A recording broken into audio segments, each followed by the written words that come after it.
ठीक है, अब इसको हमने ये पढ़ा था, कहाँ गया, हमने ये पढ़ा था कि जो सिस्टम एनालिस्ट होता है वो लेफ्ट साइड वाली चीज जो है यानी रिक्वायरमेंट पर्सपेक्टिव, इस पे चलता है। ठीक है ना, इस पे चलता है। कौन चलता है? ये सिस्टम एनालिस्ट चलता है।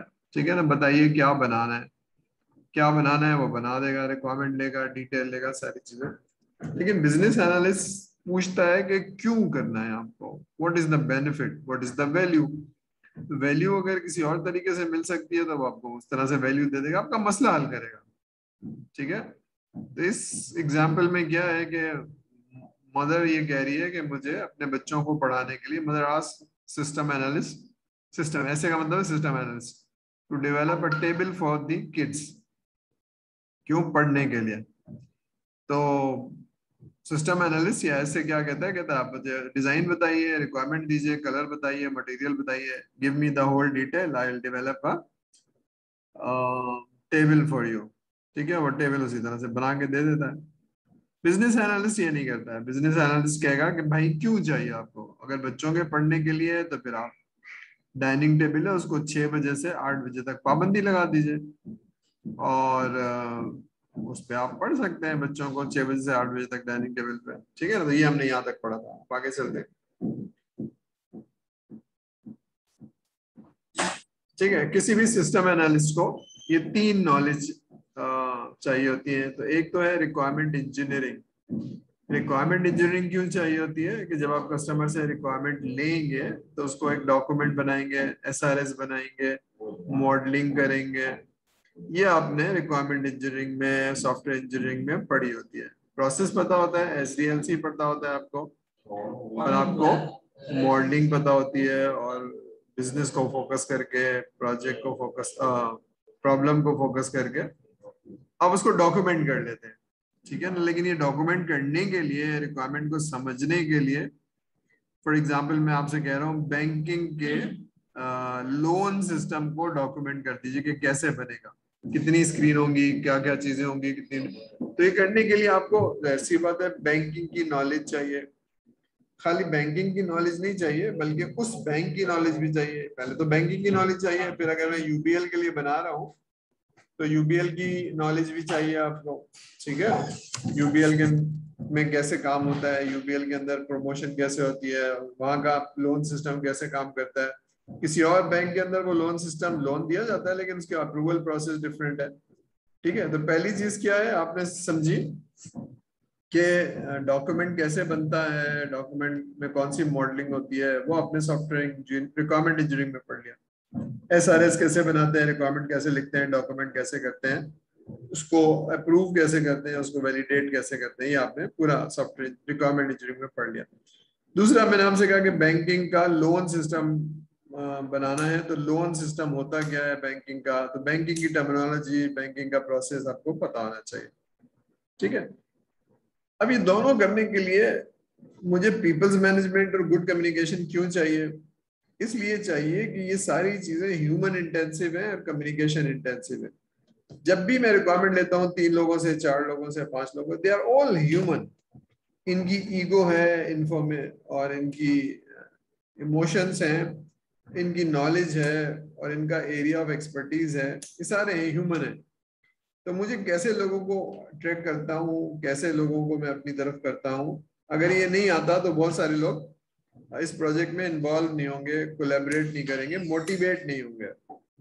ठीक है, तो यूं समझिए कि मैं एक साहब से रिक्वायरमेंट लेने गया हूँ और वो मुझे पसंद करते हैं, मेरे से उनसे दोस्ती है, तो उनसे रिक्वायरमेंट लेना, डॉक्यूमेंट बनाना बहुत आसान हो जाएगा, उससे वेरीफाई कराना बहुत आसान हो जाएगा, जिससे मेरी बहुत अच्छी दोस्ती है। ठीक है, तो लेकिन एक साहब है जो मुझे नापसंद करते हैं, तो there is a great possibility कि वो मुझे अच्छी तरह से रिक्वायरमेंट नहीं देंगे, बस गुजारा करेंगे और जान छुड़ाएंगे। क्यों? I don't enjoy good relationship with him. ठीक है, तो पीपल्स मैनेजमेंट, लोगों को कैसे मैनेज करेंगे, लोगों को कैसे कोलैबोरेट करेंगे, कैसे उनसे अच्छी रिक्वायरमेंट ले लेंगे, कैसे कम्युनिकेट करेंगे, ये आपको आना चाहिए। तो 3 पार्ट हो गए, एक सॉफ्टवेयर इंजीनियर, रिक्वायरमेंट इंजीनियरिंग, एक बिजनेस की नॉलेज, वर्टिकल की नॉलेज, तीसरी चीज हो गई आपको लोगों को हैंडल करना, लोगों से काम लेना, लोगों को मोटिवेट करना आना चाहिए। ठीक है, ये 3 चीजें। इसको और डिटेल में पढ़ेंगे। अब इसको देख लीजिए, software engineering system analyst use करेगा, और कम्युनिकेशन और पीपल्स मैनेजमेंट चाहिए, और आखिरी चीज उस डोमेन की नॉलेज, यानी बैंकिंग में अगर आप सॉफ्टवेयर बना रहे हैं तो बैंकिंग की नॉलेज होनी चाहिए। फार्मास्यूटिकल के बीए आप हैं तो फार्मास्यूटिकल की नॉलेज बहुत अच्छी होनी चाहिए।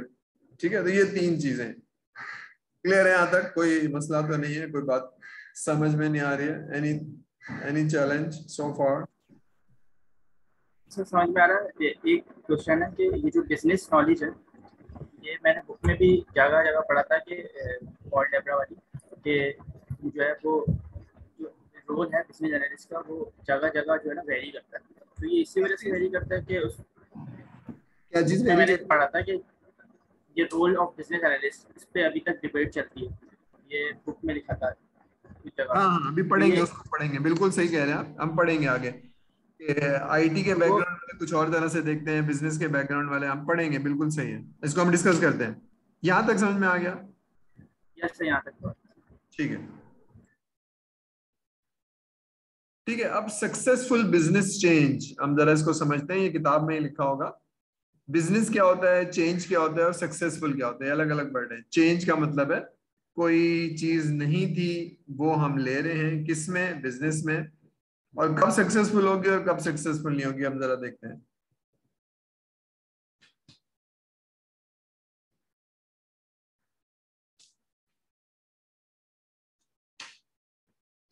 ठीक है, तो ये बता रहा है कि हिस्टोरिकली कुछ पिछले सालों में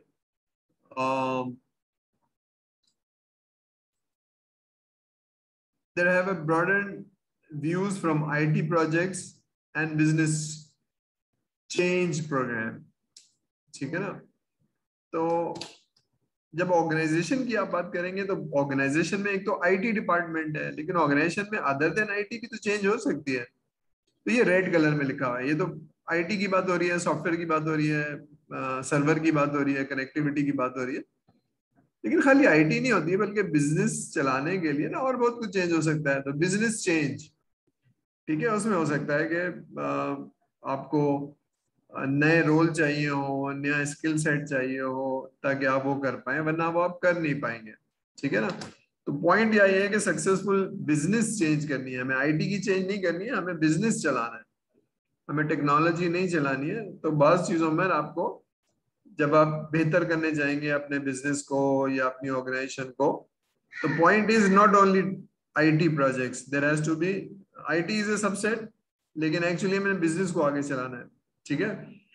तो विद इन दिस प्रोग्राम या विद इन दिस प्रोजेक्ट एक से ज्यादा नीड ऑफ द रोल हो सकते हैं, एक से ज्यादा लोड चाहिए, ज्यादा स्किल सेट चाहिए to make the business change.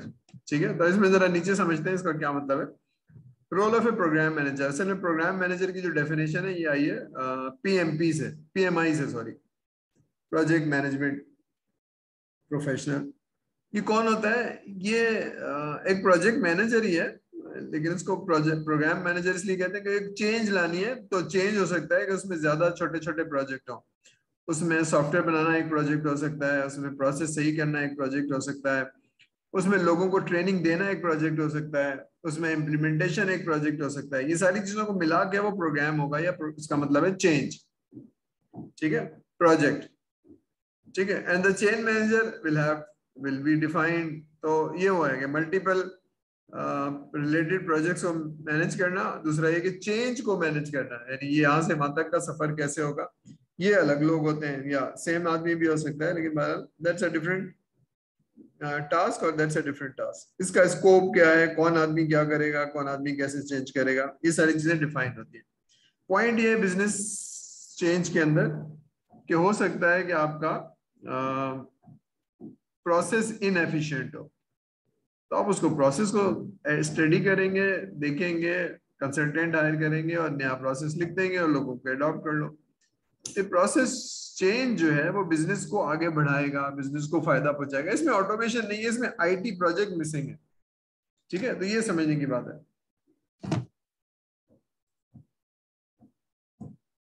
अब ये सक्सेसफुल में कुछ कंपोनेंट्स है, 1 2 3 4।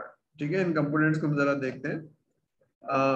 ये दरमियान में कोई प्रॉब्लम है, बिजनेस है, बिजनेस का कोई प्रॉब्लम है, इस बिजनेस को हम पहले तो समझेंगे, ठीक है। ये बिजनेस एनालिस्ट का काम होता है, नीड को समझना, रिक्वायरमेंट को लिखना, ये काम है, मुश्किल काम है कि प्रॉब्लम तो समझ में आ जाता है लेकिन उसको लिखना, क्रिस्टलाइज करना, डॉक्यूमेंट करना, ये एक मुश्किल काम है, ठीक है। सेकंड पार्ट क्या है? सेकंड पार्ट ये है कि जनाब रिक्वायरमेंट तो समझ में आ गई लेकिन ये करेंगे कैसे, ठीक है ना। तो न्यू वेज ऑफ वर्किंग, कुछ और तरीके से काम करेंगे। रिपोर्ट नहीं है तो रिपोर्ट बना लेंगे, सॉफ्टवेयर नहीं है तो सॉफ्टवेयर ले लेंगे, प्रोसेस सही नहीं है तो प्रोसेस सही कर लेंगे। तो जो नीड थी वो करेंगे।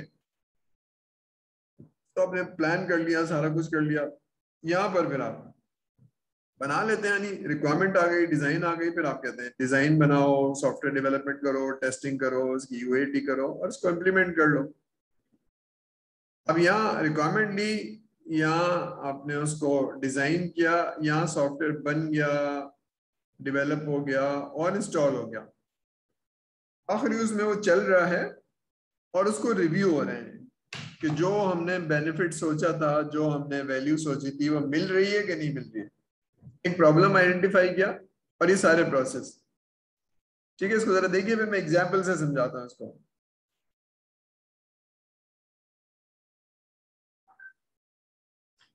ठीक है, मैं शुरू करता हूँ बिजनेस केस से एग्जाम्पल देके। बिजनेस केस ये है कि मैं एक डिस्ट्रीब्यूशन कंपनी हूँ और मेरी ऑल ओवर पाकिस्तान 70 ब्रांचेस है, 70 branches I have all over Pakistan and I have got distributed system.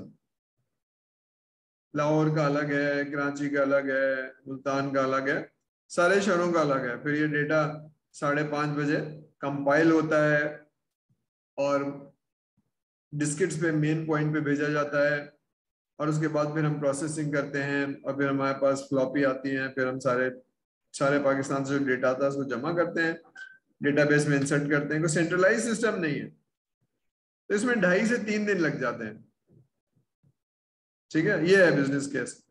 Business case आपकी बिजनेस की रिक्वायरमेंट कहती है कि जनाब अगर आप हमें ये वाला डेटा 5:30 बजे तक दे दें, सिस्टम ऑनलाइन हो, सेंट्रलाइज हो, और जैसे डे ऑफ हो तो फिर वो सारे जो डेटाबेस है वो सेंट्रल डेटाबेस पे अवेलेबल हो और हम उसको एनालाइज कर सकें और जहां जहां वीकनेस है वो हम एड्रेस कर सकें।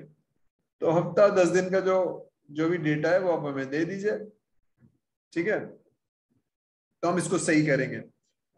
इसके सही करने से क्या होगा, what is the advantage? Advantage ये है कि जनाब अगर ये आप हमें इंफॉर्मेशन दे देंगे तो हम अपनी सेल जो है 1 करोड़ महीने की, उसमें हम 10% इंक्रीज कर देंगे।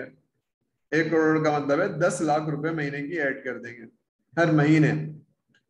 तो फिर हम कहते हैं यार ये तो अच्छी बात है। तो ये रिक्वायरमेंट ले ली, क्या क्या चाहिए सेल से, वो हमने डॉक्यूमेंट किया, बनवाया, टेस्ट किया और हमने लगवा दिया। अब हम देख रहे हैं कि 10% सेल्स इंक्रीज हुई कि नहीं हुई। जो हमने 50 लाख का सिस्टम लिया था, 10 लाख रुपए की सेल्स बढ़ रही है तो 5 लाख रुपए में हमें उसकी वैल्यू मिल जाएगी और फिर हर महीने में फायदा होना शुरू हो जाएगा।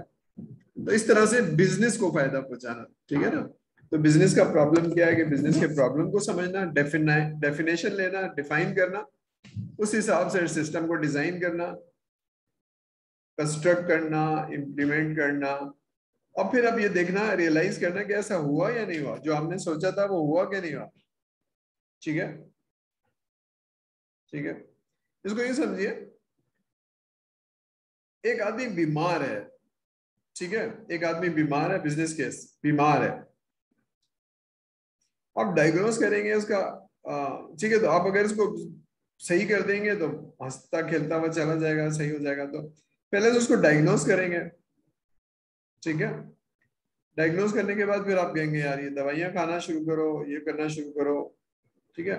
फिर अल्टीमेटली आप देखेंगे दवाई खाने से सही हुआ कि नहीं हुआ। अगर सही हुआ तो ये आपकी डायग्नोस सही थी, सॉल्यूशन सही था। अगर वो सही नहीं हुआ तो फिर जो टाइम आपने लगाया, जो रिपोर्टें आपने ली, जो दवाइयां उसको दी, वो सब जाया गया, सब जाया गया, ठीक है। तो यहाँ पर भी ऐसे ही है कि अगर आपने सॉफ्टवेयर लिया, इंस्टॉल किया, इम्प्लीमेंट कराया लेकिन उससे फायदा नहीं हुआ, कंपनी को कोई फायदा नहीं हुआ, तो बेकार गया ना प्रोजेक्ट, प्रोजेक्ट वेस्ट गया, प्रोजेक्ट से कोई फायदा नहीं हुआ। बात समझ में आ रही है? तो सक्सेसफुल चेंज तो आई, लेकिन सक्सेसफुल नहीं थी कि बिजनेस को फायदा नहीं हुआ। बात समझ में आ रही है? जी सर। जी, आगे चलते हैं। अब बिजनेस एनालिसिस में क्या होगा और बिजनेस एनालिसिस में क्या नहीं होगा, ये उसी किताब से टॉपिक्स है, scope of the business analysis, यानी स्कोप का मतलब है क्या होगा और क्या नहीं होगा। ठीक है। अब ये वाली बात है जो आप कह रहे थे कि definition of the BA role challenges है, क्या करेगा और क्या नहीं करेगा, जरा पढ़िए फिर मैं समझाता हूँ।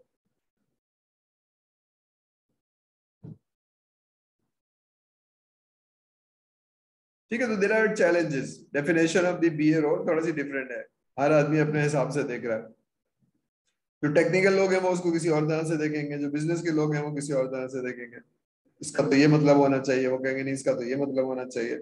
तो देयर आर इश्यूज, ठीक है ना। तो there are things unclear, not describe, ठीक है। तो ये एक्यूरेटली रिस्पॉन्सिबिलिटी डिफाइन नहीं कर पाता है, तो हम जरा देखते हैं कि क्यों ऐसा क्यों है। ठीक है। फॉर एग्जाम्पल, जो टेक्नोलॉजी फोकस होते हैं, यानी जो किसी सॉफ्टवेयर इंजीनियरिंग या कंप्यूटर साइंस यूनिवर्सिटी से पढ़ा होगा, BScs करके, ठीक है। तो job description of BA seems, वो कहता है कि जनाब is similar to analyst and programmer, कि उसको जनाब डेटाबेस आनी चाहिए, ठीक है। लेकिन अगर किसी और ऑर्गेनाइजेशन से पूछेंगे तो क्या कहा जनाब, BA को जो है ना वो बैंकिंग की नॉलेज यानी डोमेन की नॉलेज बहुत अच्छी होनी चाहिए, या इंश्योरेंस की नॉलेज बहुत अच्छी होनी चाहिए। तो कुछ लोग कह रहे हैं कि जनाब हमारा मसला तो बिजनेस है, तो बिजनेस की नॉलेज अच्छी होनी चाहिए। कुछ कह रहे हैं कि जनाब SQL बहुत अच्छा होना चाहिए, ठीक है। अब there is a challenge, there is a challenge, हर आदमी अपने हिसाब से देख रहा है और कहता है मैं भी हूँ, वो कहता है नहीं जी मैं भी हूँ। तो अब देखते हैं कि होना क्या चाहिए। अब ये 3 लेवल है, जरा इसको गौर से देखिए, मैं समझाता हूँ। 1 और 3 पहले समझाऊंगा, फिर 2 बाद में समझाऊंगा।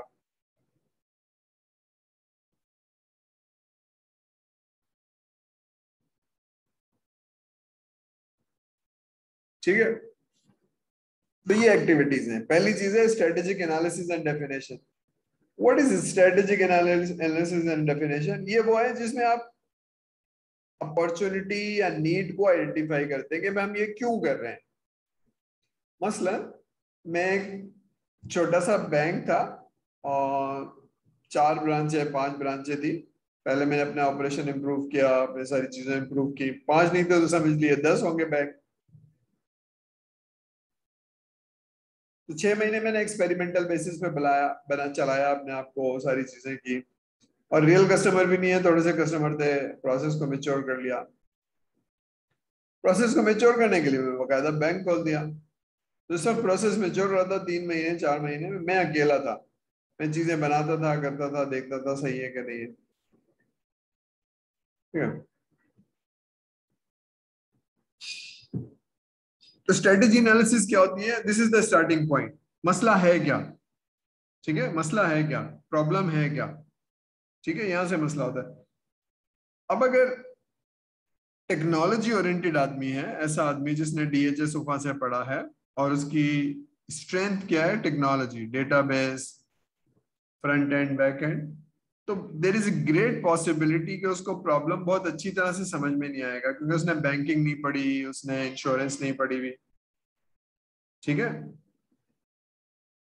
लेकिन ये काम उसको आना चाहिए, क्योंकि अगर वो ये समझेगा नहीं तो फिर वो चीजों को समझ नहीं पाएगा, ठीक है। आखिरी वाला जो नंबर है वो है सिस्टम एनालिस्ट। ये सिस्टम एनालिस्ट जो है वो एनालाइज करता है सिस्टम को, वही करता है जो भी ये करता है, लेकिन क्योंकि उसकी डोमेन की नॉलेज अच्छी नहीं है, इसको चैलेंज आता है। तो हम इसको जरा डिटेल में देख लेंगे, जो आपने अभी बात बताई थी वही देख लेते हैं। तो पहली वाली चीज ये नंबर 1, स्ट्रेटेजिक एनालिसिस क्या होती है, जरा पढ़िए।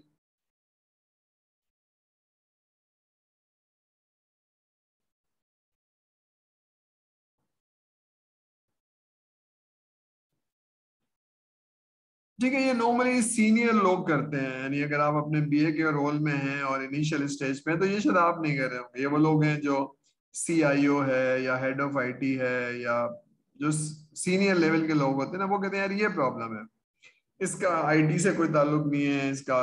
वो कहते हैं ये प्रॉब्लम है, कैसे सॉल्व होगा मुझे पता नहीं। ठीक है, तो बिजनेस की जो भी प्रॉब्लम है या बिजनेस की ट्रांसफॉर्मेशन है वो बता देते हैं। अब आपको वो एनालाइज करनी है। ठीक है ना, तो स्ट्रेटेजिक एनालिसिस एक्चुअली रिक्वायरमेंट को आइडेंटिफाई करना है। ठीक है ना, ठीक है, तो we believe that strategic analysis mostly outside the area of the business analyst. यानी एक बैंक है और इस्लामिक बैंक है, अब वो कौन सा सॉफ्टवेयर लेगा कौन सा नहीं लेगा। ठीक है, बैंकिंग के सॉफ्टवेयर तो बहुत सारे हैं, लेकिन इस्लामिक बैंक के पूरी दुनिया में 3-4 ही है। तब उन्हीं 3-4 में से कोई ले ले या अपना कोई सॉफ्टवेयर बना ले या जो भी ऑप्शन है। तो बहरहाल सॉफ्टवेयर चाहिए और इस्लामिक बैंकिंग सिस्टम चाहिए। तो नॉर्मली ये बीए डिसाइड नहीं करता है, ये सिस्टम्स लेवल के लोग, सीआईओ लेवल के लोग, हेड ऑफ आईटी वाले लोग ये अपनी तरफ से कर लेते हैं।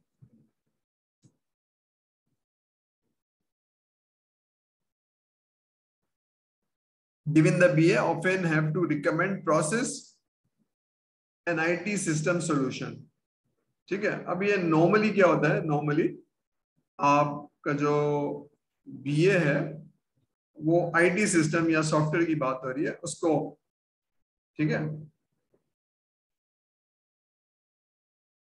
और बीए के लिए बिजनेस ऑब्जेक्टिव्स को समझना, स्ट्रेटजी को समझना ये जरा मुश्किल काम होता है। अब बिजनेस ऑब्जेक्टिव होता क्या है, बिजनेस ऑब्जेक्टिव वही है जो हमने कहा कि जनाब अगर ये सॉफ्टवेयर आप मुझे दे देंगे तो मैं 10% सेल इंक्रीज कर दूंगा। वो ये नहीं कहता मुझे सॉफ्टवेयर चाहिए, वो मुझे ये नहीं कहता है, मुझे कहता है बस आप ये इन्फॉर्मेशन मुझे दे दें। तो जाहिर सी बात है इन्फॉर्मेशन देने के लिए सेंट्रलाइज सिस्टम चाहिए होगा, कनेक्टिविटी चाहिए होगी। ठीक है, ठीक है, तो इसके लिए क्या करते हैं आप, स्ट्रेटेजिक बिजनेस कॉन्टेक्स्ट। अब ये कॉन्टेक्स्ट का वर्ड मैंने हाईलाइट किया हुआ है। कॉन्टेक्स्ट कहते हैं ऑर्गेनाइजेशन के कल्चर को, थिंकिंग को, लिमिटेशन को, जियोग्राफिकल लोकेशन को। क्यों? क्योंकि बहुत सारी चीजें ऐसी हैं जो आप कराची में कर सकते हैं और हैदराबाद में नहीं कर सकते। तो इसका मतलब है ये वाली जो इम्प्लीमेंटेशन है कराची, लाहौर, इस्लामाबाद में हो सकती है लेकिन छोटे शहरों में नहीं हो सकती। तो कॉन्टेक्स्ट क्या है, ऑर्गेनाइजेशन है किधर, ऑर्गेनाइजेशन का मसला क्या है और ऑर्गेनाइजेशन का कल्चर क्या है। ठीक है, तो प्रॉब्लम को सॉल्व करने में कल्चर का कोई रोल है आपके ख्याल में, ऑर्गेनाइजेशन के कल्चर का कोई रोल है आपके ख्याल में या नहीं है? सर बिल्कुल। थोड़ा समझाइए सर को कैसे है। मसलन मैंने एक इंश्योरेंस का सॉफ्टवेयर लगाना है ऑर्गेनाइजेशन ए में और सॉफ्टवेयर ऑर्गेनाइजेशन बी में, तो दोनों में एक जैसे ही प्रोजेक्ट होना चाहिए, एक जैसा टाइम लगना चाहिए, एक जैसी कॉस्ट लगनी चाहिए, लेकिन ऐसा होता नहीं है। तो आपके ख्याल में क्यों नहीं ऐसा होता? ये बिजनेस मॉडल्स दोनों के अलग अलग हों। हाँ, बिजनेस प्रोडक्ट भी अलग हो सकते हैं और नहीं भी हो सकते हैं, लेकिन बिजनेस प्रोडक्ट के अलावा उनका काम करने का स्टाइल, प्रमोशन करने का स्टाइल, एडवर्टाइजमेंट देने का स्टाइल, ये सब बिल्कुल डिफरेंट होगा। जैसे अगर आपने मीजान बैंक को देखा हो ऐड, तो ऐड में आपको कोई भी इंसानी शक्ल नजर नहीं आएगी। ठीक है ना, और बाकियों में हम कुछ भी दिखा सकते हैं। वो स्ट्रेटेजिक लेवल पे ना आपको सोचने के लिए आपको क्या होना चाहिए कि आपको थोड़ी सी डोमेन की नॉलेज चाहिए। ठीक है ना, तो ये वाले लोग कौन लोग करते हैं जिनको बिजनेस की नॉलेज होती है। ठीक है, ठीक है, तो this is called strategic analysis actually. Okay, ठीक है, तो आगे चलते हैं।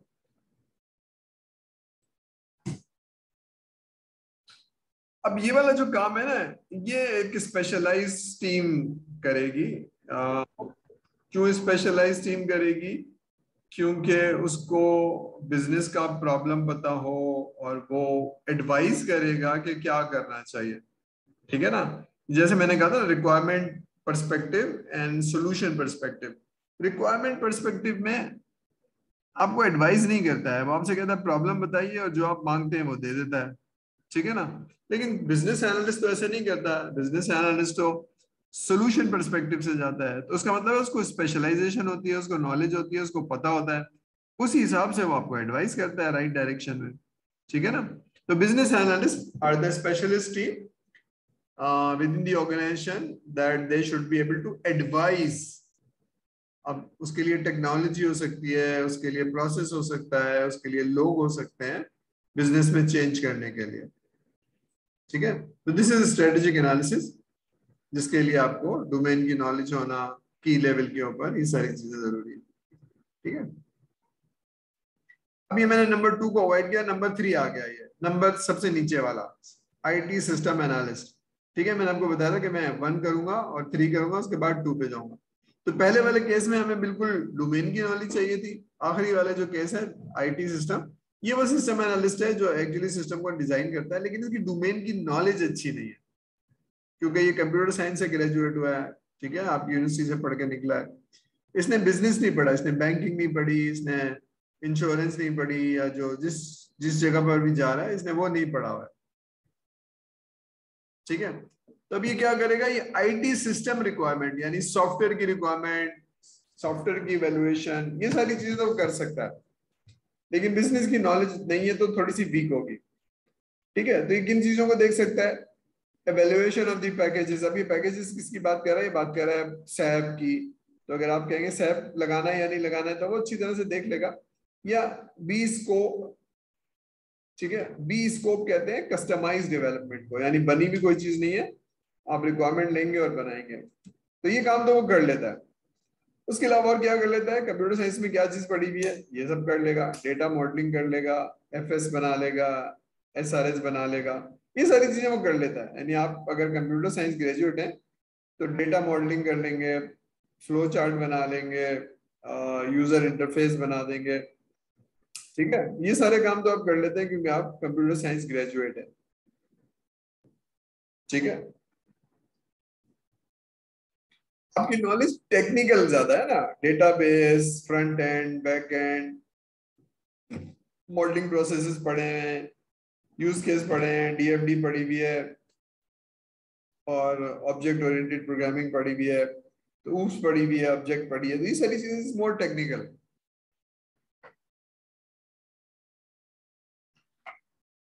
अब ये वो वाली डिबेट है जो कि अब कुछ कम हो गई है, क्योंकि हमें पता चल गया कि बीए को क्या काम कर रहा है। तो नंबर 2 में हम पढ़ेंगे बीए को क्या काम है, और ये एक इमर्जिंग रोल है, ठीक है। तो समझ में क्या है कि एक तरफ तो बिजनेस के लोग हैं, बिजनेस की स्ट्रेटेजी, बिजनेस की, ठीक है। दूसरी तरफ टेक्नोलॉजी के लोग हैं जिनका सारा फोकस टूल्स, टेक्नोलॉजी, प्रोसेस के ऊपर है, ठीक है, इसकी, ठीक है, मॉडलिंग आती है, उसको रिक्वायरमेंट लेनी आती है, सारी चीजें, ठीक है।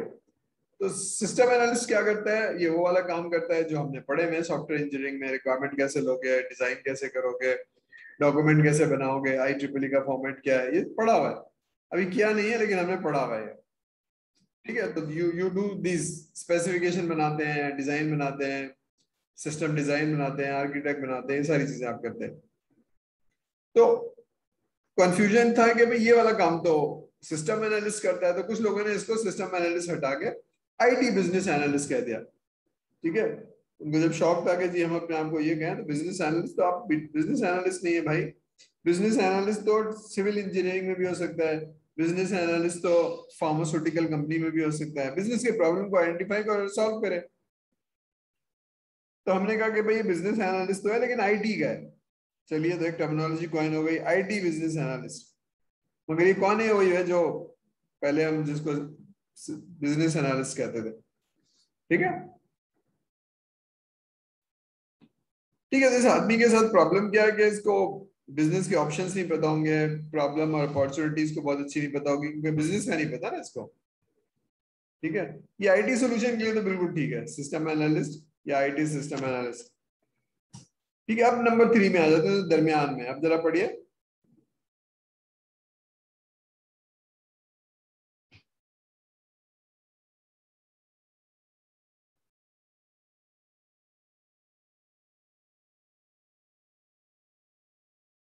जी सर, पढ़ लिया।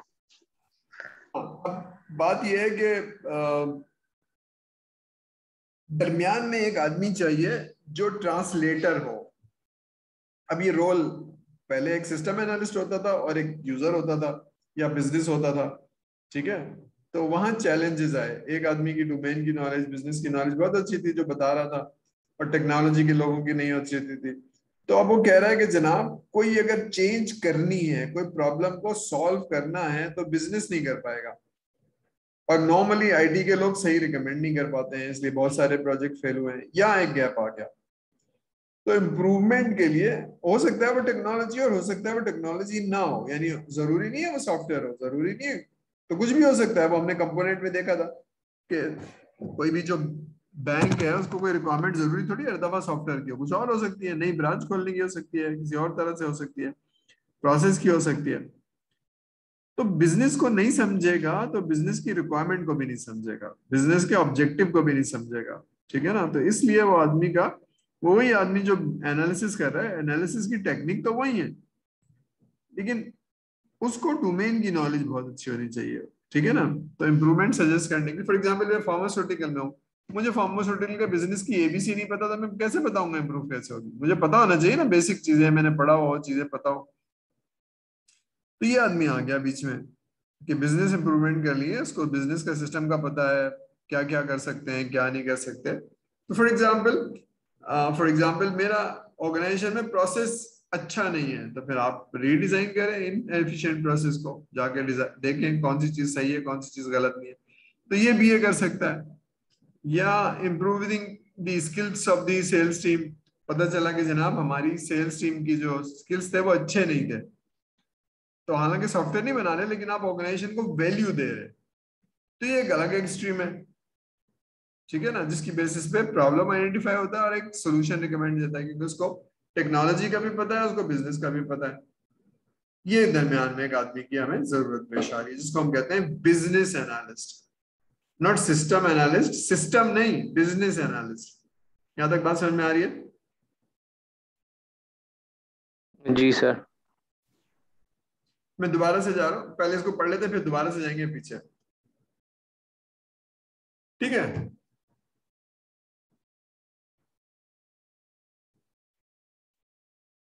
तो एक तरीका तो ये हो सकता है कि आप सिस्टम एनालिस्ट को कहेंगे भाई अपनी बिजनेस की नॉलेज बढ़ाओ, ठीक है, तो specifically enhance an IT system, ठीक है। तो बीए क्या करता है? बीए सेकंड लाइन में पढ़ा हूं, डिलीवर करता है रिक्वायरमेंट, ठीक है। तो ये रिक्वायरमेंट सिस्टम एनालिस्ट की तरह नहीं करता, इसको डोमेन की बहुत अच्छी नॉलेज होती है, बात करता है, पूछता है, वाई पूछता है, और एक डॉक्यूमेंट बनाता है, उसको आप एसआरएस कह लें या बीआरडी कह लें।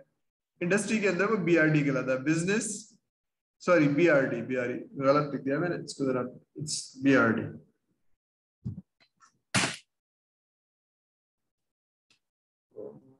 सॉरी, बिजनेस रिक्वायरमेंट डॉक्यूमेंट, ठीक है।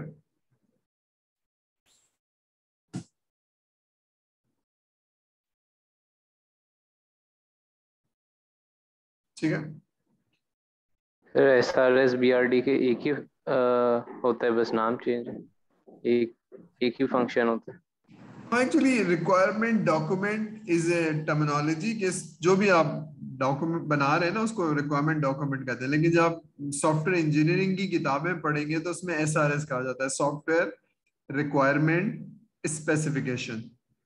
लेकिन जब आप इंडस्ट्री में जाएंगे, बैंक्स में या किसी कॉर्पोरेट में, तो वो ये वाली टर्मिनोलॉजी नहीं इस्तेमाल करते, वो कहते हैं बिजनेस रिक्वायरमेंट डॉक्यूमेंट, बिजनेस ने हमें ये रिक्वायरमेंट दी है तो बीआरडी कहते हैं उसको। होती वही है, बनाने का तरीका भी वही होता है, एसआरएस ही होती है। SRS is a more academic name, लेकिन होता है ना कि आप जब आप कहीं पहुंचते हैं तो वो लोग कोई और नाम ले रहे होते हैं, तो इंडस्ट्री में नॉर्मली जब आप जाएंगे, खासतौर पे कराची में या लाहौर पाकिस्तान में, तो वो कॉर्पोरेट इसको बीआरडी कहेगी, बीआरडी, बिजनेस रिक्वायरमेंट डॉक्यूमेंट, ठीक है जी। सर ठीक सर है एक सर। क्वेश्चन है। जी, सवाल है कोई? सर जी सर, ये जो बिजनेस एनालिस्ट है, ये कंफ्यूजन है कि ये क्या दोनों को साथ लेके चलता है, स्ट्रेटेजिक एनालिस्ट और सिस्टम एनालिस्ट को, या फिर इसको खुद को जो है वो डोमेन जो है नॉलेज होनी चाहिए और थोड़ी आईटी सिस्टम जो है इसको नॉलेज होनी चाहिए और वो इसको रिप्लेस करके खुद काम कर। तो जी ये तीन रोल हैं। अब जरा यहाँ देख के बताइए, दरमियान में बिजनेस एनालिस्ट है जिसको बिजनेस की नॉलेज भी होनी चाहिए और टेक्नोलॉजी की नॉलेज भी होनी चाहिए। अब सवाल करिए। सर मैं ये पूछ रहा था कि बिजनेस एनालिस्ट को दोनों की नॉलेज है, तो वो क्या इन दोनों के रोल को रिप्लेस कर देता है या फिर इन दोनों को साथ लेके चलता है? नहीं, रिप्लेस नहीं करता है। आपको अगर बैंक चलाना है तो बैंकर्स चाहिए, फाइनेंस के लोग चाहिए, ठीक है, वो तो चाहिए चाहिए ना आपको। उनको रिप्लेस नहीं करता है। यानी मैं बिजनेस एनालिस्ट हूँ, ठीक है, I am a business analyst by profession, लेकिन मैं किसी फाइनेंस मैनेजर को रिप्लेस नहीं कर सकता हूँ। क्यों नहीं कर सकता हूँ? क्योंकि मुझे दोनों चीजें आती हैं। यानी मुझे फाइनेंस की भी चीजें आती हैं थोड़ी सी, और थोड़ी सी टेक्नोलॉजी भी आती है। एक्सपर्ट नहीं हो सकता ना मैं, क्योंकि मैं वो काम हैंड्स ऑन अब नहीं करता हूँ ना। मैं सिर्फ समझता हूँ सॉफ्टवेयर डेवलपमेंट कैसे होता है, क्या होता है। कोई मुझे धोखा नहीं दे सकता, मुझे डॉज नहीं कर सकता, लेकिन मुझे मालूम है इसका क्या मतलब है, कोडिंग का क्या मतलब है, टेस्टिंग का क्या मतलब है, ठीक है। तो रिप्लेस नहीं करता है। जो फंक्शनल नॉलेज वाला आदमी है वो एक्सपर्ट होता है ना उसका। I am not an expert, I am a software engineer and a business analyst. तो होता क्या है कि फैसिलिटेट करता है। देखिए, ऊपर वाला जो आदमी है वो बिजनेस की जुबान बोलता है और बिजनेस चला रहा है, ठीक है। मसला क्या है कि अब कोई भी बिजनेस, चाहे वो बैंक हो, चाहे वो फार्मास्यूटिकल हो, या कोई आजकल तो खाने पीने की चीज का जो भी बिजनेस है ना, वो नहीं चलेगा जब तक कि आप ऑनलाइन ऑर्डर नहीं करेंगे और आपके पास डिलीवरी का मैकेनिज्म नहीं हो। जब तक ऑटोमेशन नहीं होगी, जब तक डिलीवरी का नहीं होगा, तो चल नहीं पाएंगे, ठीक है। आपको टैक्सी चाहिए तो टैक्सी के लिए उबर के सिस्टम में जाएंगे, टैक्सी ऑर्डर करेंगे, वहां से टैक्सी आएगी। तो बहुत सारे बिजनेस की परफॉर्मेंस जो है वो ऑटोमेशन पे या सॉफ्टवेयर पे डिपेंडेंट है, ठीक है। तो अब मुझे प्रॉब्लम तो है, मुझे एक सिस्टम तो चाहिए, लेकिन मैं टैक्सी चलाता हूँ, मुझे कैसे सोल्यूशन होगा, कैसे वो आदमी करेगा, ये मुझे नहीं आता है। तो फिर एक आदमी टेक्नोलॉजी का है, वो आपके पहले तो टैक्सी के प्रॉब्लम को समझेगा, बिजनेस को समझेगा, और फिर उसको कन्वर्ट करेगा एक उबर के सिस्टम में। तो उबर का सिस्टम एक तो सॉफ्टवेयर है, लेकिन सॉफ्टवेयर बनाने से पहले डोमेन की नॉलेज तो चाहिए ना, कि चलेगा कैसे, रश के आवर में कैसे चलेगा, जहाँ गाड़ी नहीं होगी तो कैसे होगा, ये नहीं होगा तो ये कैसे होगा। तो I need to understand both. तो मैं एक वो आदमी हूं जो दोनों को समझता हूँ, ठीक है ना। तो स्ट्रेटेजिक एनालिसिस वाले जो लोग हैं ना, जो सी लेवल के या बिजनेस के लोग हैं, वो टेक्नोलॉजी को नहीं समझना चाहते, समझना नहीं चाहते ना। यूं समझ लीजिए, आप बीमार तो पढ़ते हैं ना, या नहीं पढ़ते? बीमार होते हैं ना भाई, बीमार या नहीं होते? हाँ, बीमार होते हैं। और बीमार होते हैं, लेकिन आपका काम कुछ और है, आप तो यूनिवर्सिटी में बैठ के पढ़ रहे हैं, ठीक है। तो जब बीमार होते हैं डॉक्टर को दिखाते हैं और दवाई ले लेते हैं। आपको मालूम है अगर बीमार हुआ तो मुझे क्या करना है? किसी से कंसल्ट करना है, दवाई लेनी और ठीक हो जाऊंगा। मेरा ऑब्जेक्टिव डॉक्टर बनना नहीं है, मेरा ऑब्जेक्टिव इंजीनियर बनना है। तो यहाँ पर भी ऐसी है ना, दुनिया में बहुत सारे काम होंगे ना, बिजनेस को भी चलाना होगा और उसको ऑटोमेट भी करना होगा। तो दरमियान में एक आदमी आ गया है जो दोनों को बोलता है, फैसिलिटेट करता है, रिप्लेस नहीं करता है, फैसिलिटेट करता है। बात समझ में आ रही है? हाँ, इसको यूं समझिए कि मैं कोई ऑटोमोबाइल कंपनी हूँ पाकिस्तान में। मैं नाम इसलिए नहीं रहा हूँ कि रिकॉर्ड हो रही है किसी ने, ठीक है ना। तो जो पाकिस्तान में 2-3 कंपनियां, उनमें से कोई एक हूँ, ठीक है।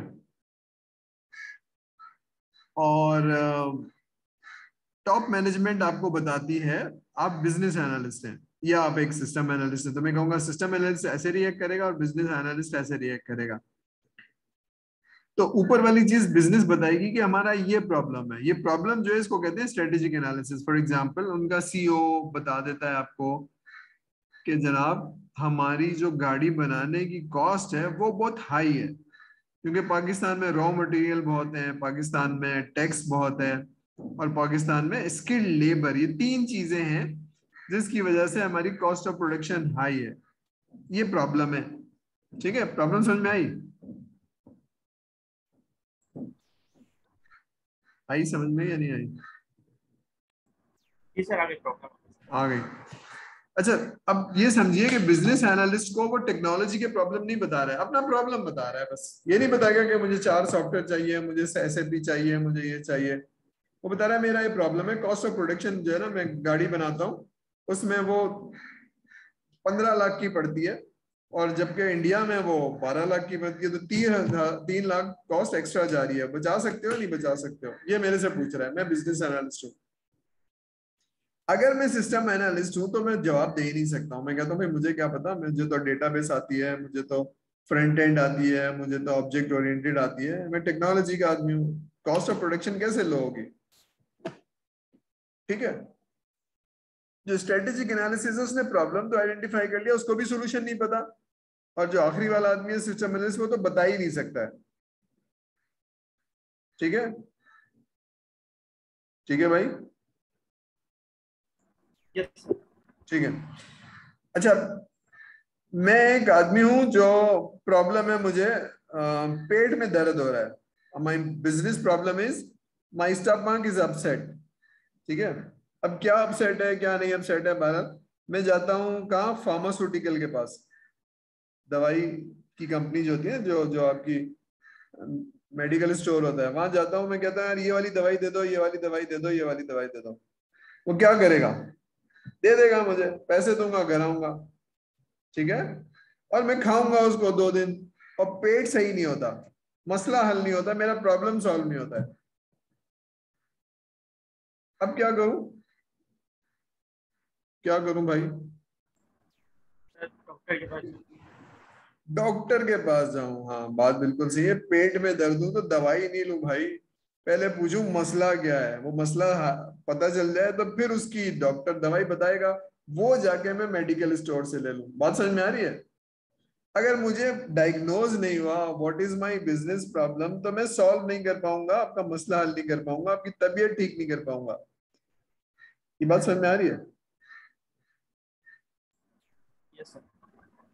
ठीक है, तो अब मुझे कॉस्ट ऑफ प्रोडक्शन कम करनी है, तो मुझे मालूम होना चाहिए कि कॉस्ट हाई कब होती है। ठीक है, अब इसका मतलब है मुझे बिजनेस समझना पड़ेगा कि गाड़ी बनने में क्या क्या होती है, बॉडी कैसे बनती है, और ये कैसे होती है, कहाँ से चीजें आती हैं, रॉ मटेरियल कैसे, what ever the cost is involve in this process, I should know. इसका मतलब है बिजनेस पता होना चाहिए कैसे काम करता है, बहुत डिटेल में नहीं पता होना चाहिए, क्योंकि जाहिर सी बात है बिजनेस थोड़ी चलानी है। मैंने तो ऑटोमेट करना है उसको, मैंने तो उनको एफिशिएंट करना है, मैंने तो उनका सिस्टम बना के देना है। ठीक है, तो मुझे इनफ बिजनेस की नॉलेज होनी चाहिए और इनफ डोमेन की नॉलेज होनी चाहिए, जिसकी वजह से मैं सोल्यूशन बता पाऊंगा। मुझे टेक्नोलॉजी भी पता होना चाहिए, ऑटोमेट कैसे होगी, फलानी चीज कैसे होगी, फलानी चीज कैसे होगी। ठीक है, तो इसका मतलब है मुझे दोनों चीजें पता होंगी, बिजनेस का प्रॉब्लम, और मैं डायग्नोज करूंगा, मैं उसको रिपोर्टें लूंगा जो डॉक्टर लेते हैं ना, तो मैं जरा देखूंगा, डिस्कशन करूंगा, देख समझूंगा, डायग्राम बनाऊंगा, फिर मैं कहूंगा जनाब आपका ये मसला है। तो वो कहता है हाँ यार मसला तो ये, फिर मैं कहता हूँ इसका सोल्यूशन ये है, आप सैप ले लीजिए, या आप सैप नहीं ले लीजिए, या आप खुद सॉफ्टवेयर बना लीजिए, या आप ऐसा कर लीजिए। ठीक है, क्लियर हो रही बात? बिजनेस एनालिस्ट का रोल, बिजनेस एनालिस्ट की जरूरत समझ में आ रही है?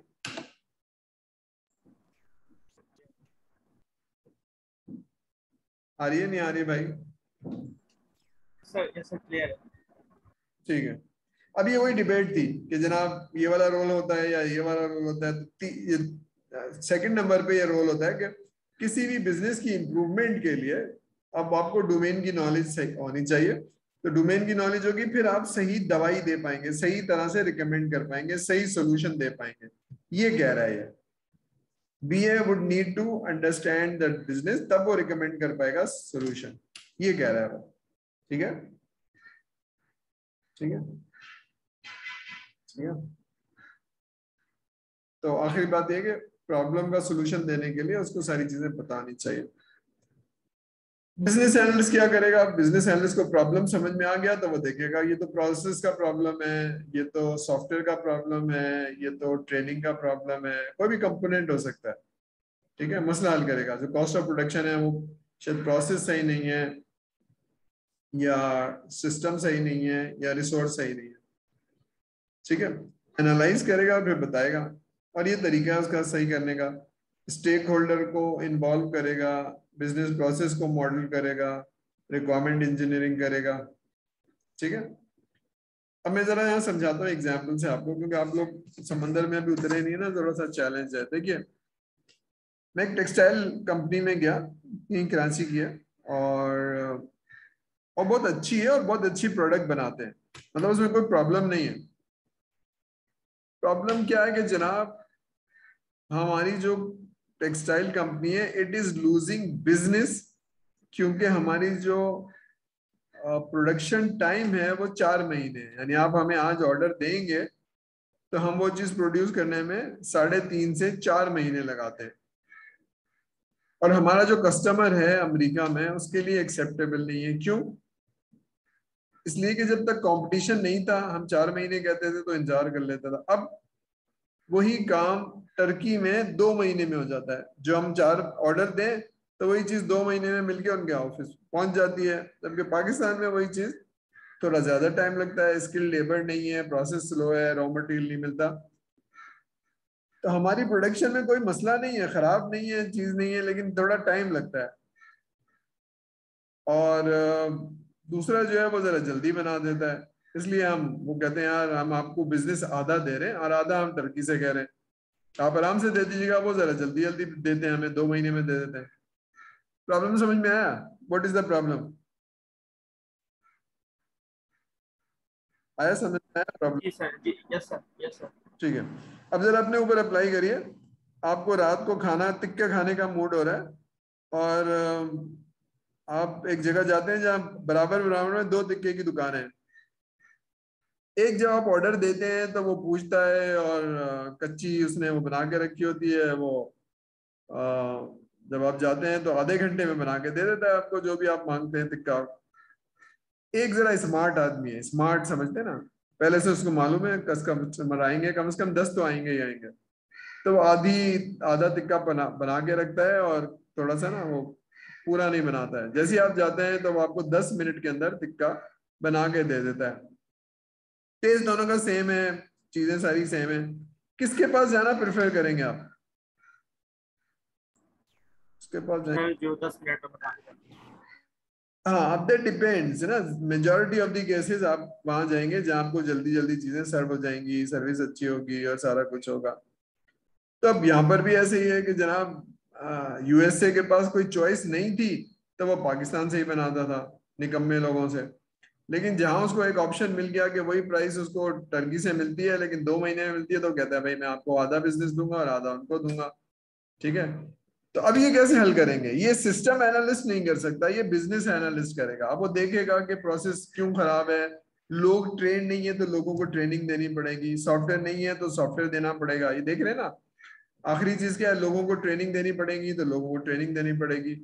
प्रोसेस सही नहीं है तो प्रोसेस सही करना पड़ेगा, सिस्टम सही नहीं है तो सिस्टम सही करने पड़ेंगे, सारी चीजें करनी पड़ेंगी, तब जाके वो 2 महीने में होगी। और ये एक दिन में नहीं होगी, इसमें 6 महीने 8 महीने लगेंगे, साल लग सकता है।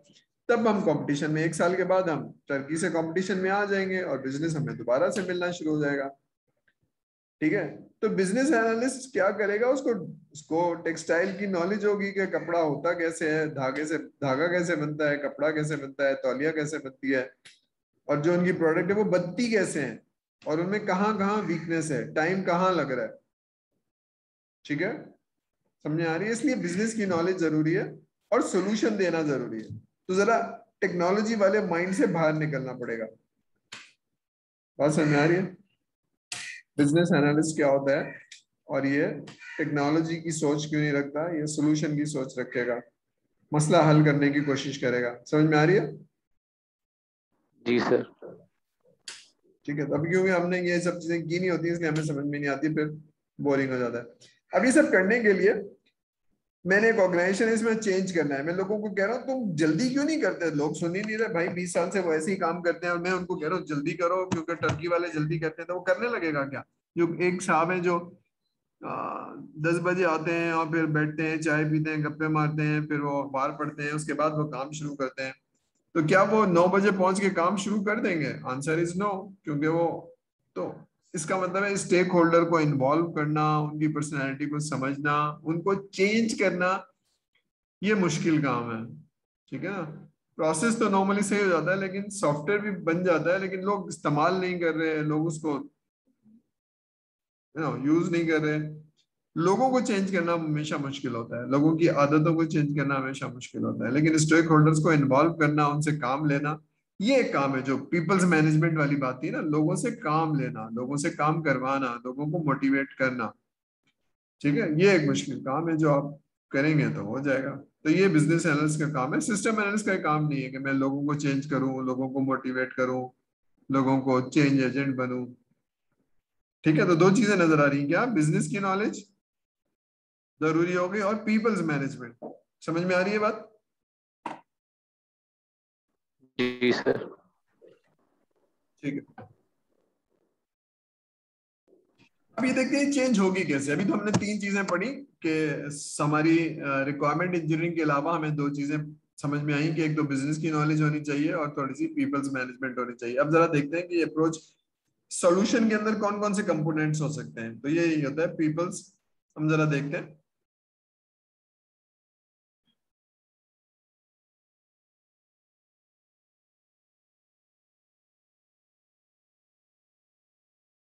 एक वर्ड है बिजनेस आर्किटेक्ट। नाम सुना है बिजनेस आर्किटेक्ट, या बिजनेस सिस्टम, या बिजनेस आर्किटेक्ट? नहीं सर। जरा लिख लीजिए, मैं समझा रहा हूँ तो जरा इसको एक्सप्लेन कर लेंगे, समझ जाएंगे। और सर्च भी कर लेंगे, बिजनेस आर्किटेक्ट ठीक है। में सर्च कर लेंगे। आसान अल्फाजों में, जब मैंने बिजनेस चलाना है, फॉर एग्जांपल मैं मीजान बैंक हूँ, और मैं यूबीएल बैंक हूँ, और मैं कोई भी बैंक हूँ, मतलब तीन तरह के बैंक है। तो बिजनेस तो तीनों का क्या है? बैंकिंग।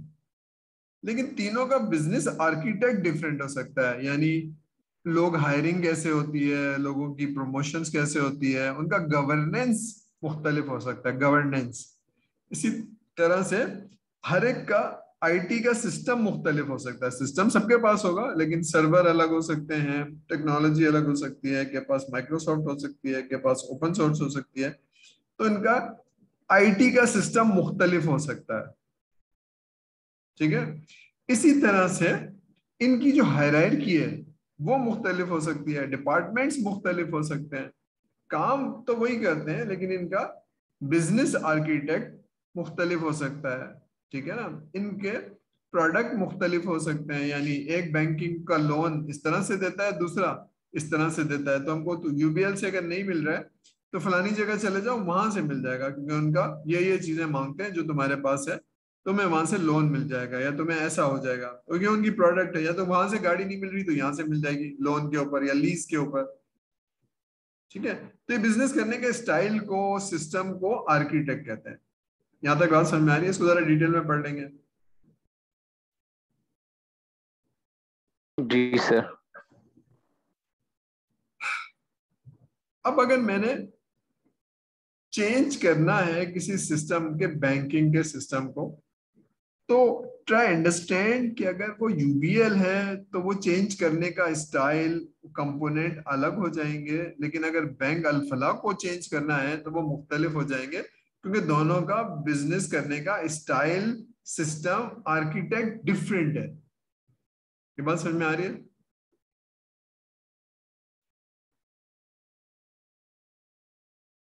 बात समझ में आ रही है भाई? जी सर। जी सर। ठीक है, मैं इसलिए कह रहा हूं कि अगर आपको यहाँ सॉफ्टवेयर बनाने की बात नहीं हो रही, मसला है ये, लेकिन ये मैं यूबीएल में नहीं कर सकता। मसलन यूबीएल में मैं कोई बाहर से अच्छा सिस्टम लाके बेच नहीं सकता हूँ, क्योंकि यूबीएल पिछले 40 साल से एक इन हाउस टीम है 300 लोगों की, तो वो उनको हटाएंगे नहीं, उनको नौकरी से नहीं निकालेंगे, क्योंकि हिस्टोरिकली है ना, तो वो एक उनका कॉन्टेक्स्ट, बिजनेस का स्टाइल ही इसी तरह से। ठीक है, इसी तरह से एक बैंकिंग का सॉफ्टवेयर मैं नेशनल बैंक ऑफ पाकिस्तान में नहीं दे सकता हूँ। क्यों नहीं दे सकता हूँ? उनका स्टाइल डिफरेंट है, उनकी ऑर्गेनाइजेशन डिफरेंट है। जो चीज मैं सिटी बैंक को दे सकता हूँ या मीजान को दे सकता हूँ, वो हर बैंक को नहीं दे सकता। अब ये बिजनेस एनालिस्ट को पता होना चाहिए। होलिस्टिक अप्रोच का क्या मतलब है? आपको आर्किटेक्ट पता हो और चार चीजें पता हो। वो हम जरा फिगर 1.3 में देखते हैं कि 4 चीजें कौन सी हैं, 4 व्यूज, ठीक है ना। तो वो 4 चीजें ये हैं जनाब, जरा देखिए एक एक करके हम समझते हैं कि जब आप सोल्यूशन की बात करेंगे तो इनमें चारों चीजों अलग अलग नहीं है, ये भी है, ये भी है, ये भी है। कौन सी चीज है जनाब, देखिए।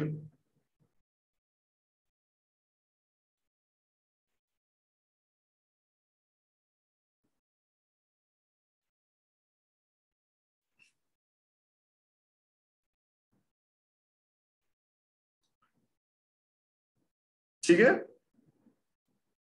जी सर। अब ये 2, मैं जरा आगे जा रहा हूँ, 3 4 फिर मैं वापस यहाँ आऊंगा। 1 2 and 3 4 organisational context and technology. अब मैं जरा बिजनेस से हटके थोड़ा सा आपको वो चीज समझाऊंगा जो आपने देखी हुई है, यूनिवर्सिटी देखी हुई है। तो मैं जरा यूनिवर्सिटी के लेवल में चला जाता हूँ, बिजनेस एनालिस्ट बन जाता हूँ मैं यूनिवर्सिटी का, कैंपस मैनेजमेंट सिस्टम का मैं बीए बन जाता हूँ। ठीक है, मैं कह रहा हूँ फलानी यूनिवर्सिटी है, उसकी जो क्वालिटी ऑफ एजुकेशन है वो पुअर है, वो अच्छी करनी है। कैसे कहीं करेंगे? This is all pure business analyst approach. बात समझ में आ रही है ना? एक यूनिवर्सिटी है, उसकी क्वालिटी ऑफ एजुकेशन अच्छी नहीं है, वो सही करनी है। सही करेंगे तो बच्चे खुश हो जाएंगे, उनके पेरेंट्स खुश हो जाएंगे, एडमिशन अच्छा होना शुरू हो जाएगा, नाम अच्छा हो जाएगा, और ये हो जाएगा और ये हो जाएगा। These are the benefits. Problem समझ में आ रही है? जी सर। ये आइसोलेशन में हो सकती है सही, कि खाली हम फलाने को सही कर दें या फलाने को सही कर दें। ये हमें होलिस्टिक अप्रोच से करना होगा कि कुछ टीचर्स को सही करना होगा, पीपल को सही करना होगा, प्रोसेसेस को सही करना होगा, कुछ डिसीजन मेकिंग को सही करना होगा, कहीं सख्ती करनी होगी, कहीं नरमी करनी होगी, और कहीं टेक्नोलॉजी भी सही करनी होगी। ये चारों पांचों चीजों को सारों को लेकर, हो सकता है कोई चीज ज्यादा हो रही हो, कोई चीज कम हो रही हो, लेकिन हमें अल्टीमेट क्वालिटी ऑफ एजुकेशन को सही करना है। वो कैसे सही होगी, उसको डायग्नोज करना पड़ेगा, देखना पड़ेगा, और फिर उस हिसाब से। ये बात समझ में आ रही है? सोल्यूशन कंपोनेंट्स,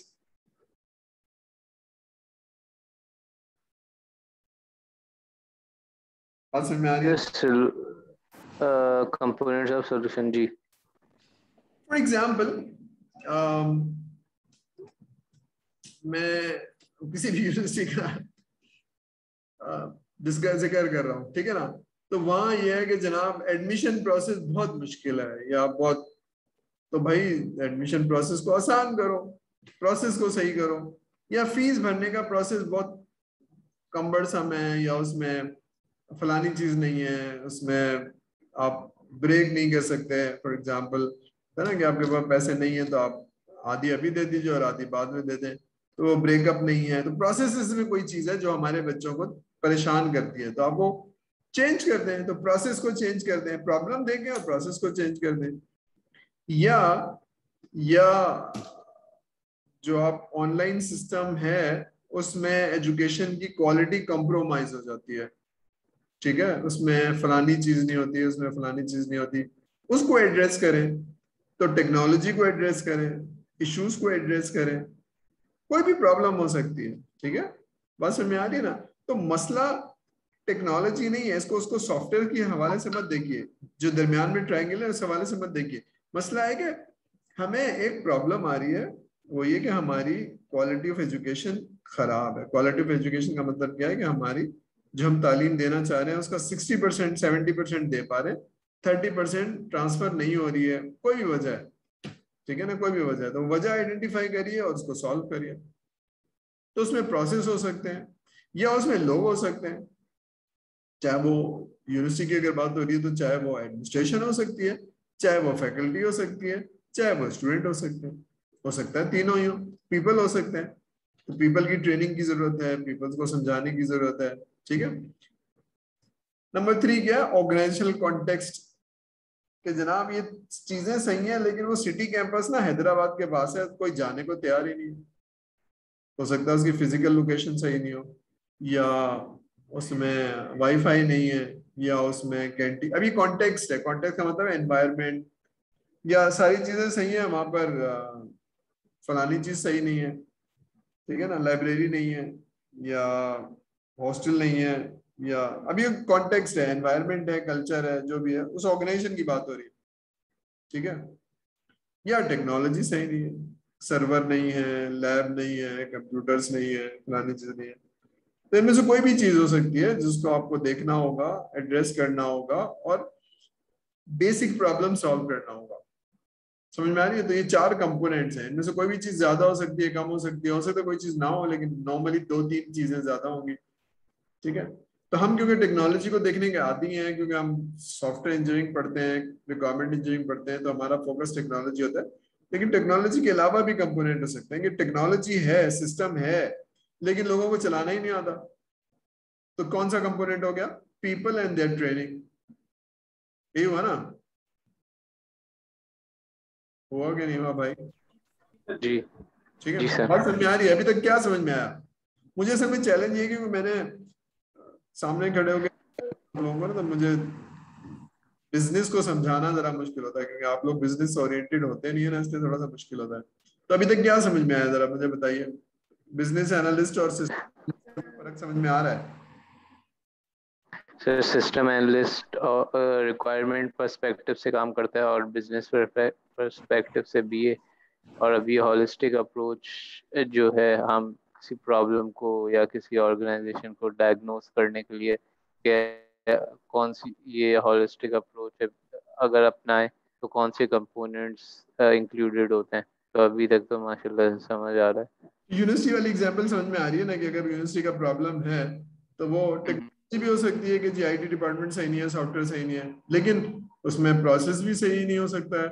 उसमें इंडिविजुअल्स यानी पीपल का मतलब है जो भी कंपोनेंट्स हैं, स्टूडेंट्स हैं, फैकल्टी है, मैनेजमेंट है, ये सारे पीपल है ना, इनमें कहीं प्रॉब्लम हो सकती है, इनकी ट्रेनिंग का प्रॉब्लम हो सकती है, इनकी हायरिंग का प्रॉब्लम हो सकती है, इनके स्किल सेट की प्रॉब्लम हो सकती है, इनके माइंड सेट की प्रॉब्लम हो सकती है, इनकी सैलरीज की प्रॉब्लम हो सकती है, कहीं भी हो सकती है। ठीक है ना? तो ये सारी चीजें जब आप एड्रेस करेंगे, समझेंगे, तो बिजनेस को समझना और इन चीजों को समझना और होलिस्टिक अप्रोच के साथ जाना आपके लिए बहुत जरूरी है। तो यहाँ तक बात समझ में आ रही है? जी सर।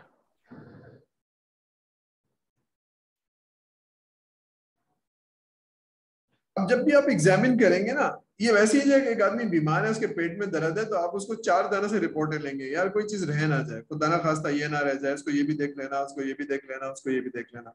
ठीक है, तो डॉक्टर्स क्या करते हैं, इसको जब जब खराब पोजीशन होती है कस्टमर की, सॉरी पेशेंट की, तो वो 3 टेस्ट एक्स्ट्रा करा लेते हैं कि भाई देख लो, खुदा ना खास्ता 2-4 हजार रुपए खर्च कर लो, लेकिन कोई कमी ना छोड़ो। तो यहाँ पर भी ये आपको एग्जामिन करना है फ्रॉम ऑल दी पर्सपेक्टिव।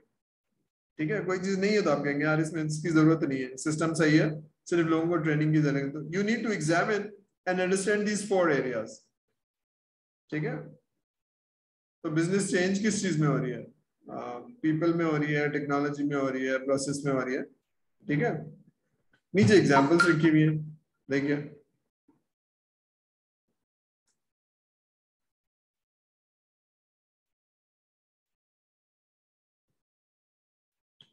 ठीक है, इसमें क्या दिया? सिस्टम बिल्कुल सही है, लेकिन चल नहीं रहा। क्यों नहीं चल रहा? जनाब उनको ये चलाना ही नहीं आता है, उनको तो सिखाया ही नहीं गया, ट्रेनिंग ही नहीं दी गई है, तो वो कर ही नहीं सकते। तो भाई इनको सिखा दो। सर ये तो हमारा पार्ट नहीं है, तो हमारा स्कोप नहीं है, तो भाई कर दो, सिखाओ उनको। अब ये सारी चीजें कि कौन सा कंपोनेंट मिस है, कौन सी चीज रह गई है, ये समझने की जरूरत है। तो बिजनेस एनालिस्ट अप्रोच का मतलब है बिजनेस का प्रॉब्लम। टेक्नोलॉजी से निकलना पड़ेगा आपके दिमाग को ना, कि हम खाली सॉफ्टवेयर की बात नहीं कर रहे, हम आईटी की बात नहीं कर रहे। अगर आप उस तरह से सोच रहे हैं तो you are still a system analyst. आपकी अप्रोच सिस्टम एनालिस्ट वाली अप्रोच है, आपकी अप्रोच टेक्नोलॉजी वाली अप्रोच है। ठीक है ना? तो आपको किसी और तरह से सोचना है। ठीक है, तो इनमें से कोई भी चीज हो सकती है। यहाँ तक क्लियर है? जी सर। अब बात आ गई होलिस्टिक अप्रोच में कल्चर, पीपल, वर्किंग प्रैक्टिसेस। जरा पढ़िए, फिर मैं समझाता हूँ ये क्या चीज होती है।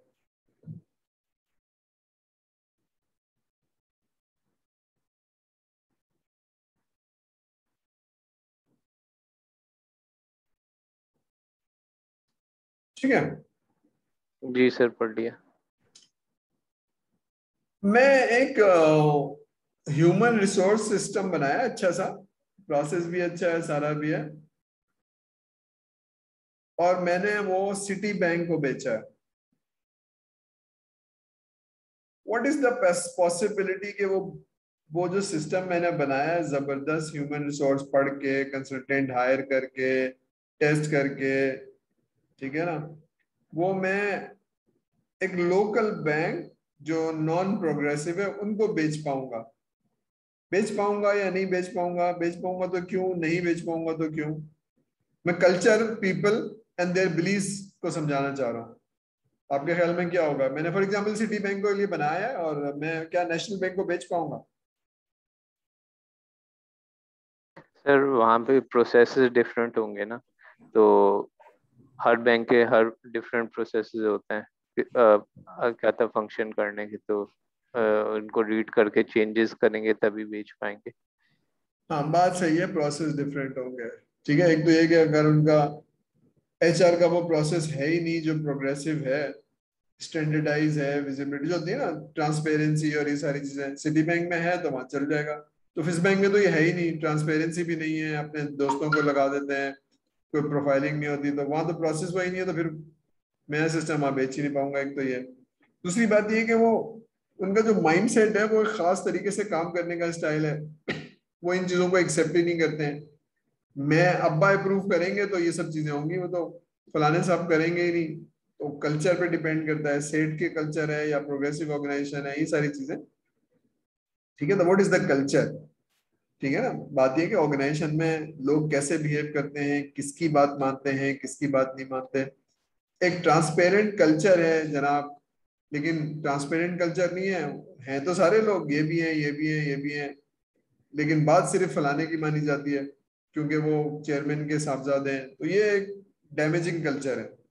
ठीक है ना, तो ऑर्गेनाइजेशन टू ऑर्गेनाइजेशन बहुत वेरी करेगा, क्या कर सकते हैं और क्या नहीं कर सकते। तो होलिस्टिक अप्रोच में ये कि आपको मालूम होना चाहिए लोगों का बिलीफ सिस्टम क्या है, लोग पॉलिटिक्स कितनी है, कल्चर कितनी है। अगर आपको पता नहीं है ना तो आप सॉल्व नहीं कर पाएंगे, और फिर आप कहेंगे यार यहाँ तो लोग काम ही नहीं करना चाहते हैं। अपना कल्चर है ना, आप कल्चर को समझे, उस हिसाब से काम कर पाएंगे।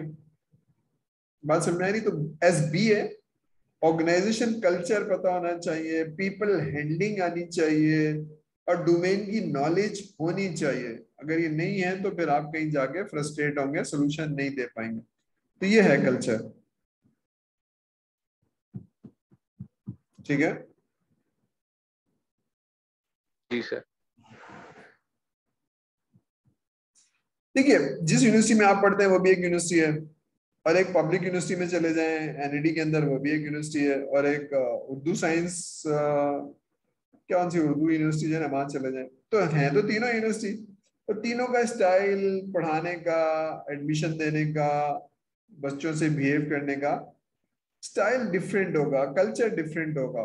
ठीक है ना, कहीं पर टीचर बहुत सख्त होंगे, कहीं नरम होंगे, कहीं बेइज्जती ज्यादा करते होंगे। This a different culture.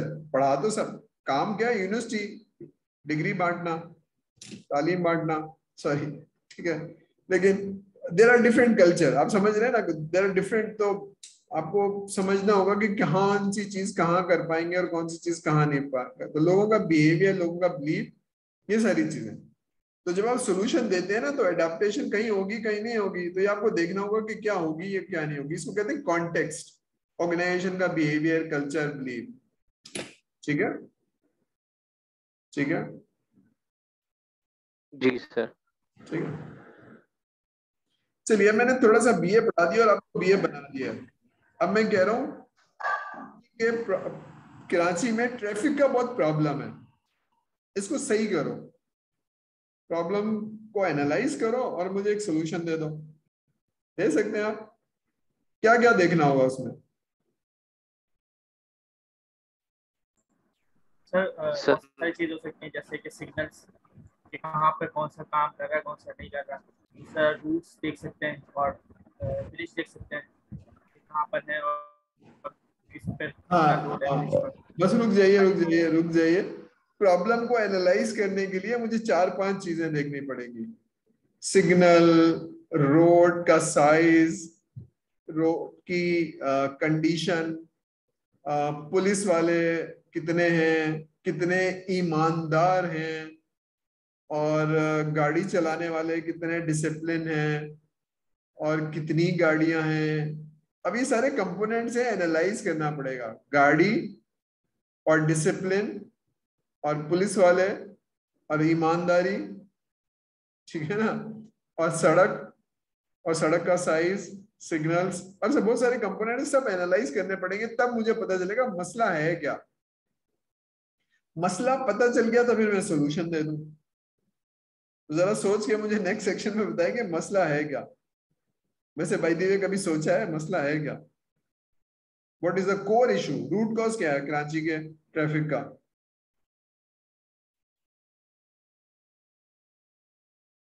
Business analyst बताए ना, कल्चर क्या चीज होती है, पीपल क्या चीज होती है, तो नहीं पूछ रहा। सर लोग एटीट्यूड क्या है चलाने का, मतलब कोई भी जो है चलाने का तरीका वगैरह क्या है कि जो है वन वे रोड पे कुछ लोग जो है टू वे रोड समझ के आ जाते हैं, एटीट्यूड तो सही नहीं उससे है, जो है ट्रैफिक।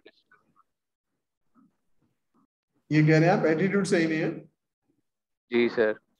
सर मेरे ख्याल से एक तो ये भी है और दूसरा ये कि रोड के हमारे साइड, अब हम बहरिया टाउन चले आए ना तो वहाँ के रोड देखें और यहाँ पे हमारी इतनी आबादी है कि वो नहीं बर्दाश्त कर पाते हमारे रोड, और इस वजह से भी हो सकता है।